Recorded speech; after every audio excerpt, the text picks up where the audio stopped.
good, folks? It's Rod with POW Group. Welcome back on the Pursuit of Wealth for a daily market recap and an MJ Sector review. Today's review for Thursday, July 29th. And in today's video, we're going to be discussing the S&P 500, confirming a daily uptrend and bull flag. And there is currently a $450 price tag on SPY. So we'll look at that chart here in just a moment. But as we normally do, we'll run through the news and events. Then we'll look at the broader market, the crypto space, and the MJ sector as well. Like I said, going to do the MJ video all in one. There wasn't a whole lot to report, and I do have an appointment to run to here a bit later on. So I'll put some timestamps in the description below as well. But before we jump in, make sure to smash the like and subscribe to the channel. So the U.S. had some economic data today. The GDP increased at 6.5% pace in the second quarter, but it was well below expectations. So we missed those forecasts, and we also missed out on the initial jobless claims estimate at 380, came in at 400K. So we missed on both of those fronts. Also, speaking of missing, Amazon posts their financials after the bell today, but they had their third 100 billion quarter in a row, but still missed expectations on the revenue. So they came in at 113.08 billion versus 115.2 billion expected. They did crush on their earnings though. So the EPS was 15.12 versus 12.30 per share forecasted.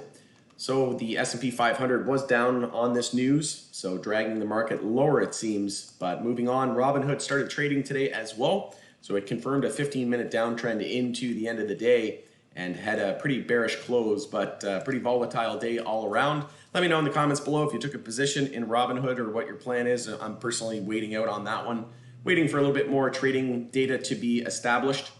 So moving on to the crypto space, we are bouncing here across the board at the moment, and Bitcoin still has yet to see daily consolidation from this low here at 29,301 after holding key support at 28,800. But you can see here we are on 9 days in a row without any daily consolidation. So the low of the previous daily candle is going to be extremely important, as if we lose it, then daily consolidation will be underway, and then we could easily fall from these levels 5, 10, even 20% and still just be looking for a daily higher low. So just be on the lookout, head on a swivel here, because we could easily touch down to the 36 or 35K area. But again, just watch the low of the previous candle. So the low here at 38,803 must hold. This is on Coinbase. So if we hold that in this daily candle with about 3 hours left, then we look to the low of the day today at 39,229. If we lose that low tomorrow, then daily consolidation is underway.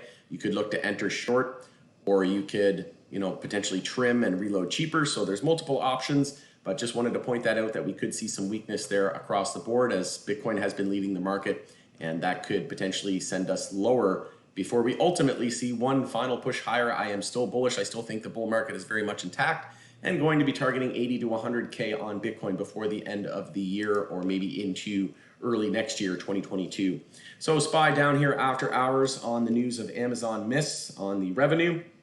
So taking a look at the daily time frame, you can see here that we confirmed the daily bull flag today after having held the 0.236. So as long as we held the 0.32, so we confirmed the daily bull flag, but we didn't see much follow through. We had an upper wick there, and we confirmed a daily uptrend, but again, didn't see that follow through that we needed. And now we're going straight into daily consolidation mode, which is a little bit of a red flag. So key support will be 435.99 on SPY, and new all-time high today at 441.80. All right, so taking a look at the rest of our sectors. So the dollar was weak today, daily consolidation, and we have no real daily support here down until 91.52.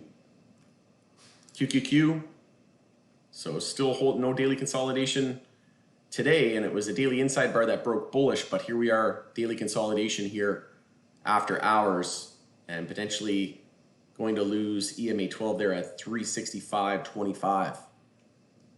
SMH, so a nice strong day for SMH today. Semiconductor ETF confirming a daily uptrend. US oil, so daily uptrend with a higher low and higher high. Gold and silver had a nice day today. So silver, if you were looking for a place to exit, topped out right at EMA 26 there today. So that was perfect rejection at EMA 26. Gold well above its EMAs and had resistance there at 1834, but topped out at 1832. So essentially a double top there at the moment. So that will be clear resistance on gold. But XBI, biotech sector was weak today. XLE, energy sector, so higher high, not surprising with the strength in oil. XLF, breaking to a higher high today as well, set up for a potential inside bar tomorrow. And the healthcare sector, new all-time high, confirms a daily uptrend as well here with the high, higher low, and higher high.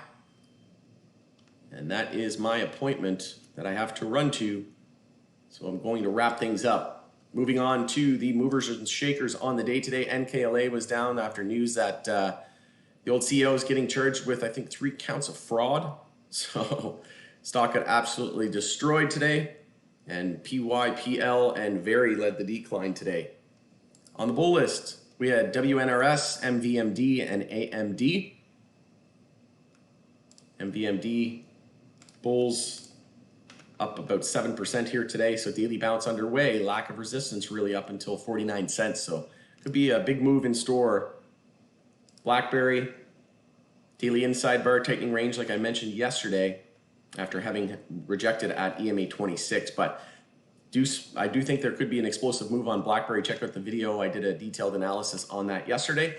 But moving on to the Canadian space. So Tilray, I did a video on this as well yesterday saying watch 1678, I believe it was the 50-day moving average there at 1678. Yep, and also the 10-week moving average, which was right around that level as well. I think it was at 1668, yeah. So 1668, now let's look at where we topped out. 1667, so that's exactly where we topped out today.